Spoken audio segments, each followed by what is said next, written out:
So AOC apologized for her vote, right? And so that just basically is admitting guilt, because if she did do nothing wrong by voting present on the Iron Dome, then she wouldn't have said anything. She hadn't even been on Twitter. She's been really, really quiet, but she did put out this letter, and I'm going to read the letter because you guys kind of have to hear it, because it's kind of bad. So this is what she said: is a note to our New York 14 constituents from Congresswoman Alexandria Ocasio-Cortez. So this is to her base, right? To her yeah, voters. well, but it's to everybody, because she got a lot of criticism, even from people who liked her, which I was surprised at some of those people coming out. Yes, I was like, too. wow, okay, cool. Going after Tulsi, going after AOC. I mean, people are just holding people accountable now. I mean, it's about fucking time.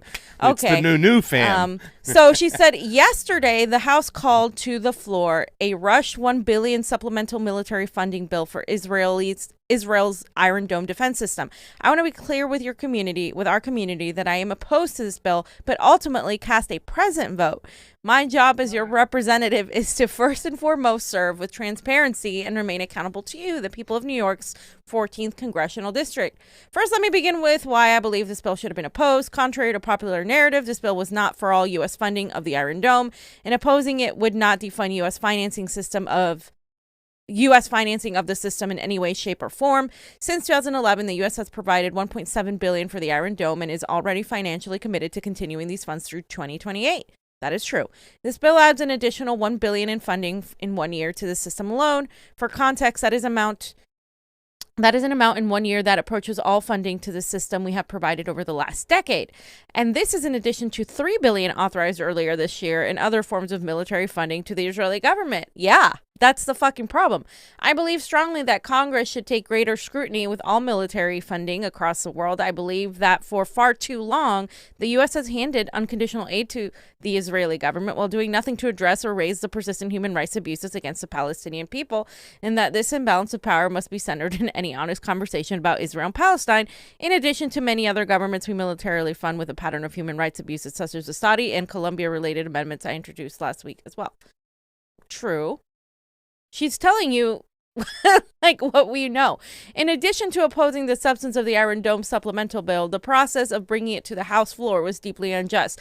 The legislative language itself was initially introduced earlier this week by way of an attempt to quietly slip this funding into routine legislation without any of the unusually necessary committee debate, markup, or regular order. That's what I talked about last week. They found a way to introduce it by itself, Steny Hoyer, so they didn't have to go through the committees, etc. So a funding leap this significant in a policy area that is already so charged and fraught for many communities, particularly our own, deserves the respect of proper legislative process. Unfortunately, that process did not happen. The miraculous decision by House leadership to rush this controversial vote within a matter of hours and without true consideration created a tinderbox of vitriol, disingenuous framing, deeply racist accusations and depictions, and lack of substantiative discussion on this matter. I want to be clear that the decision to rush the vote, virtually preventing any member from meaningfully consulting with their community, was both intentional and unnecessary. Even the night before, as it became clear that the discourse around this issue was quickly devolving from substance to hateful targeting, I personally had a call with the House Majority Leader to request a 24-hour stay of the vote so that we could do... No, that's Steny Hoyer. Pelosi's the Speaker of the House. So that we could do the work necessary to bring down the temperature and volatility, explain our positions, and engage our communities. That request was summarily dismissed. Not only was the request dismissed, but despite the House having almost 8 straight hours of votes yesterday, this vote was chosen to be the first despite being one of the most controversial.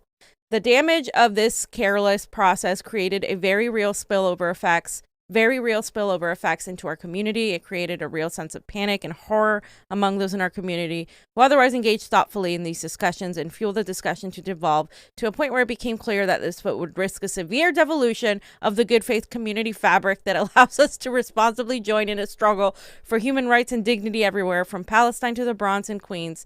In short, the rush of this vote into a matter of hours was threatening to tear our community apart and permanently close the doors that we desperately need open in order to progress. So in other words, she's blaming Steny Hoyer. She's blaming the House leadership into taking this bill, like we said, and making it a singular bill. It was supposed to be part of the spending bill, but they took it out. They did a whole thing to make it not have to go through committee. And she's saying that because of that, she didn't have time to really talk to her community and see how they felt. But she couldn't risk pushing away people from her community that could potentially be,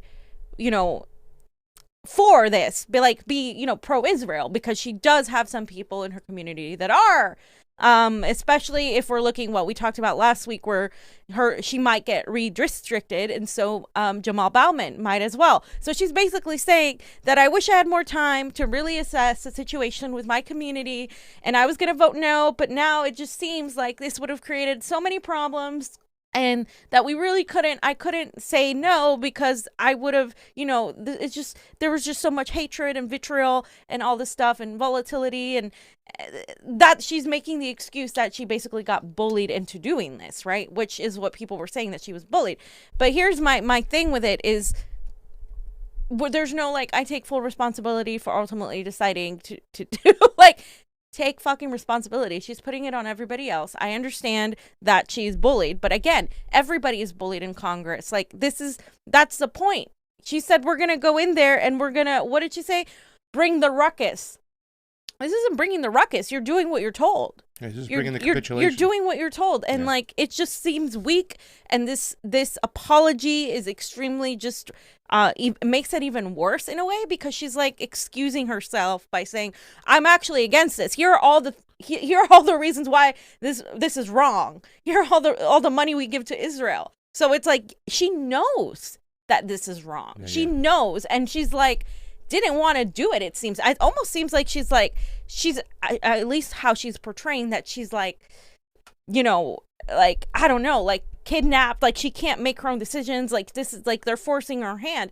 But then that would happen with everybody else, and then what's the point? Then we can't reform the Democratic Party, then, is what you're telling me, because this is what's going to happen to anybody that maybe, let's give her the benefit of the doubt and say that she actually did want to vote no, but somehow, put her career, right, and her staying power and the committees and all these things that she's afraid of losing before that. So if you're going to constantly choose that over voting against war, voting against, imperialism, then what's the difference between you and a Republic or a Democrat, establishment Democrat then? Well, let's be honest. Number one, this vote is not going to kill her in her district, okay? She might have some voters that are pro-Israel and whatnot like that. She has likely more anti than anything. She has people, she has a lot of poor people there too as well, because, you've already appropriated all this money for Israel. You could have easily sold this, say, okay, enough is enough right now. Right now, we need this $1 billion for right here at home. We need this money for right now. The military is getting out of control. We're running amok, and we don't need to give Israel an extra $1 billion out of the blue. So you could sell it any way, shape, or form. And that's why I'm saying the squad, they're so fugazi, because if they really wanted to make a stink about this thing, they would have walked out of the chambers, had a press conference ready, and started yelling and screaming and saying enough is enough. Okay, we've gone along with their ways, and we've funded Israel to the teeth. Now they want to give $1 billion to Israel while our people are suffering. Why don't we give $1 billion to, I don't know, cancel student debt? Or to help homeless people, or to, there's so many, or Medicare or whatever. There's so many ways you can spend this money, and they don't spend it whatsoever. And it's like they have two different people they're worried about, or maybe three different people. You know what I'm saying? Their voters and their constituents, and then their donors and the fucking big money interests behind the closed doors. And then maybe if we get down to it, the third group of people, the actual people on the streets who are suffering right now that actually need their help and actually voted to put the squad in there, including AOC, to help them. And they've helped a bupkis. They've been spinning this shit left and right. You have press conferences. You have millions of people who follow you. You'll get eyes on you like this, and you'll be able to put anything that you want on display. But they don't. They just go along quietly, little phoniness crying on the floors, waving their hands and whatnot. And at the end of the day, another $1 billion goes to Israel. Another $1 billion. So yeah, like she said, in addition to what we already gave. In addition to earlier this year, we gave more money. So this is an old video from a couple years ago. And they're framing it like, oh, AOC hates Israel, but this is just her thoughts on Israel from before. But I am, of course, the dynamic there in terms of geopolitics and the war in the Middle East is very different than people expressing their First Amendment right to protest. Well, yes, but I also think that what people are starting to see, at least in the occupation of Palestine, is just an increasing crisis of humanitarian condition. And that to me is just where I tend to come from on this issue. You use the term the occupation of Palestine. What did you mean by that? That's so funny. I think what I meant is like the settlements that are increasing in some of these areas and places where Palestinians are experiencing difficulty in access to their housing and homes. Do you think you can expand on that? Yeah, I mean, I think I'd also just, I am not the expert on geopolitics on this issue. She's not. What do you mean by that? And fam? that's she. You see how she has to like toe this line because again, Israel, and not people are gonna say this isn't Israel and a lot of these Zionists control a lot of our government. They influence. Look how much money we give to Israel. I mean, like again, they have healthcare for all. They have a better standard of living than Americans do. Like. That's people. Americans should be angry that especially the people on the right, like they're not putting America first. They're giving all this funding to Israel. We shouldn't be doing that. This is why you have some Republicans like Thomas Massey, who voted against this, and even what's her name, Laura Boebert or whatever her name is, voted against the Iron Dome. So for that reason, right? But like. The thing is, like, they're so powerful. The Israeli lobbyists are so fucking powerful. Like, they fearmonger you into, like, saying you cannot say anything like this. And they viciously attack people as anti-Semitic with the slightest bit of saying, hey, Israel is an occupation. You can't even say that. Could you say that? You can't even say that. Could you answer the question that AOC couldn't answer? Fam, so what do you mean when you say that, like, Israel's an occupation of Palestine? What do you mean? Because they're literally illegally occupying a country. They are an apartheid state. They are, in pushing humanitarian like violations on a bunch of Palestinians. Palestinians live in an open air prison. They cannot leave the country by land or sea. It is an absolute disaster. It's a crime against humanity. It is obvious that the Palestinians, and you don't even have to get into the discussion of who was there first. But the reality is that the Palestinians are having their land that they've been living in confiscated. It'd be like a random person walking in, like a rich contractor walking in and kicking you out of your house, even if you're paying rent, even if you own your house, just because they want to. That's literally what it is. Israel's an occupation. Israel was never supposed to be a state. And, now it's completely occupying every single settlement. And it's just disastrous. And people can't even say the truth because that's the truth. Yep. No matter, even if you are Israeli, that's the reality. And you can't even, it's really hard to think about a two-state solution, because Israel won't allow that. They'll still keep Palestinians down. And then a one-state solution, we'd have to stop funding Israel. So it's kind of like, it's that constant thing. Like what is what? Just be honest about what you feel like. That was so full of shit. Yeah. When they asked her about the occupation or what do you mean, she was like, "Oh, I mean the settlements. Are you talking about the extra settlements?" Just speak how you feel. If you feel, listen, Israel has the right to exist, but they should stay within their territory. And if they want more settlements, we need to talk about it. Israel doesn't have the right to exist. It's an occupation. It's owned by the Palestinians. Just be consistent with what you want to say and be honest what it is. She's so full of shit. Did you see how she got caught like a deer in the headlights? Oh, fam, I'm not a geopolitical. We know. But you just vote on legislation. Next question. Wait, but she votes on legislation. She makes laws, right? Stupid. Let's go back to the fucking like beginnings of whatever those cartoons that they showed you. The legislative branch makes laws, right? And so if you say I'm not a geopolitical expert on this, I'm sorry, but if you're going to be in Congress, you need to know the basics about fucking foreign policy. Like she just made herself look worse. And this handsome gentleman right here, this picture right here, I just want to make sure everybody knows this is Adam Smith. This is why Pramila Jayapal was always on my list of, you are so full of shit, girl, that if you're going to sit out there and you're going to endorse this guy over Sarah Smith at the time, and I just thought this was ridiculous. I'm like, this guy's one of the biggest war hawks in Congress. Yeah, so along with this, right, or at around the same time that this happened with the Iron Dome vote, the House had just passed $768 billion in a defense bill. This is the largest bill. I mean, this is more than what Biden had asked, just like it was last time. So this was last Thursday that endorsed a major budget boost, dealing the biggest blow yet to President Joe Biden's Pentagon spending plans. They approved this National Defense Authorization Act in a 316 to 113 vote with broad support from Democrats and Republicans. And yes, so this is going to require women to register for the military draft, by the way. Yeah. So they're going to be reviewing information from the Biden administration on the withdrawal from Afghanistan. And one of the other things I wanted to also point out was that,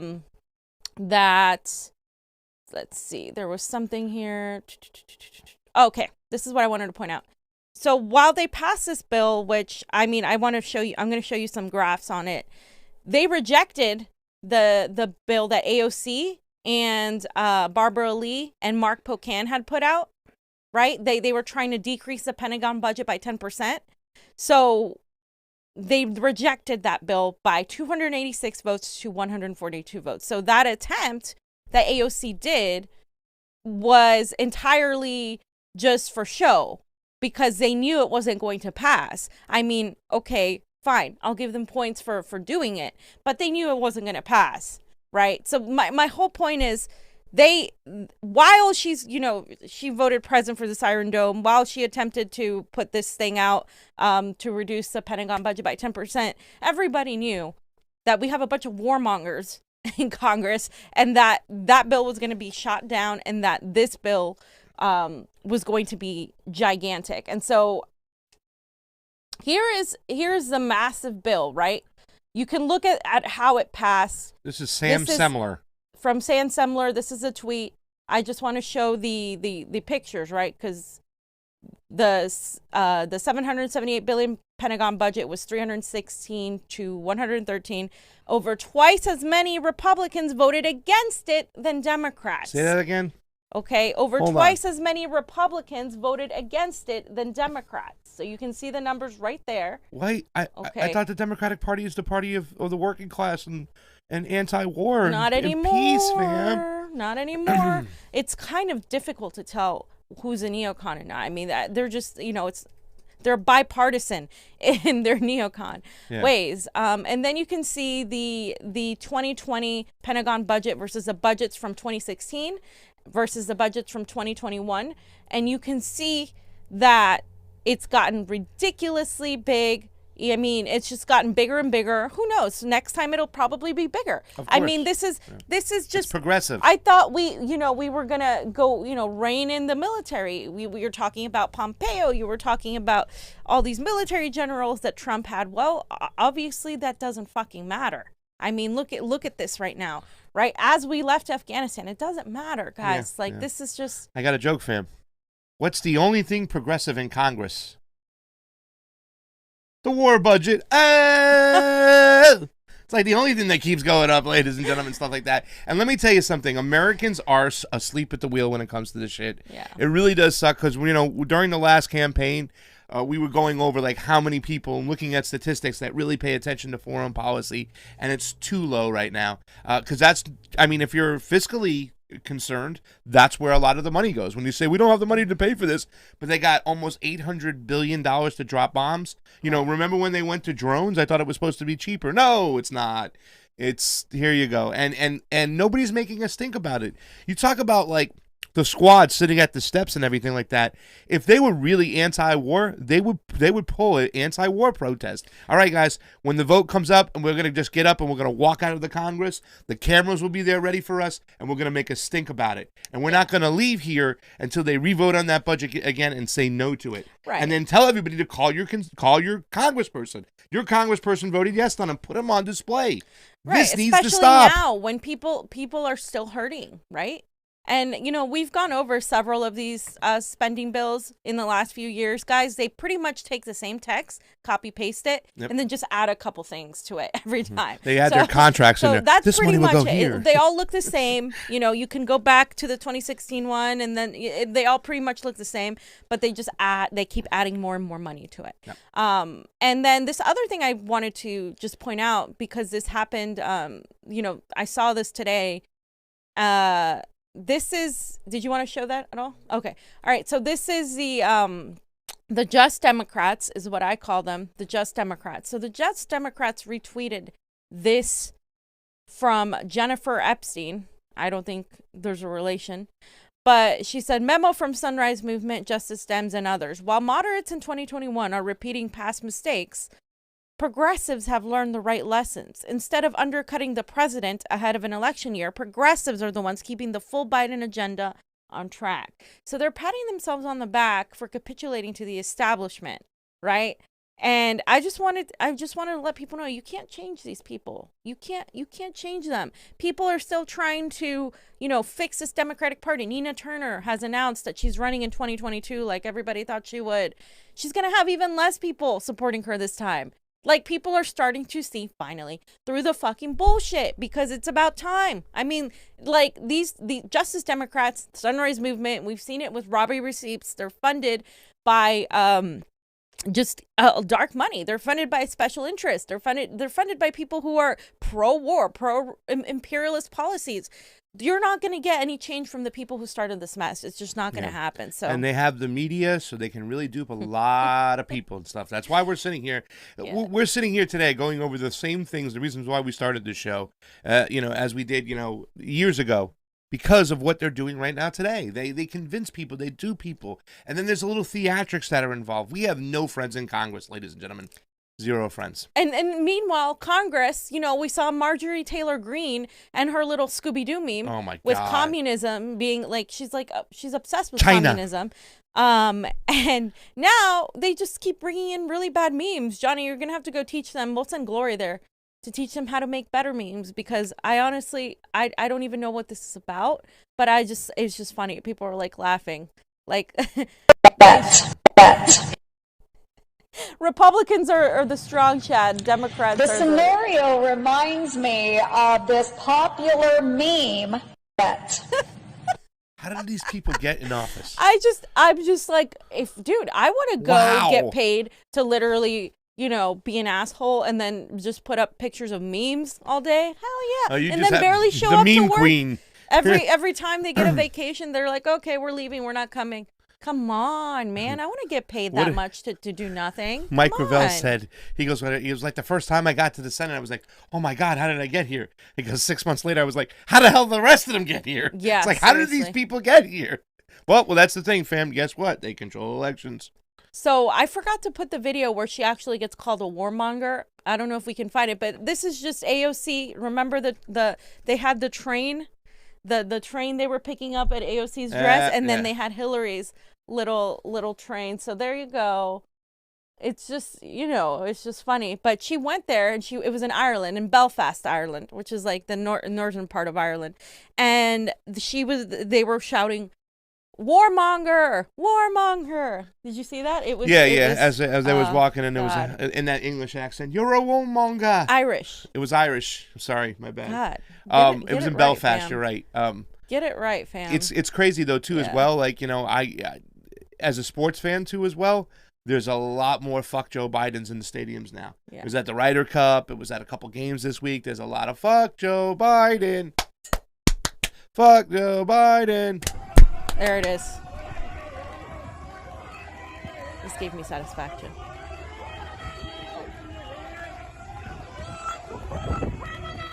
War criminal. That's what this is.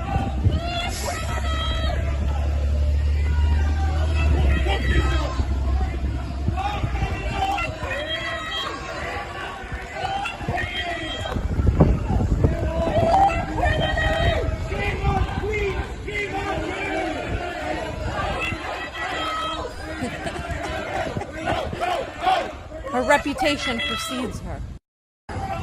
Right?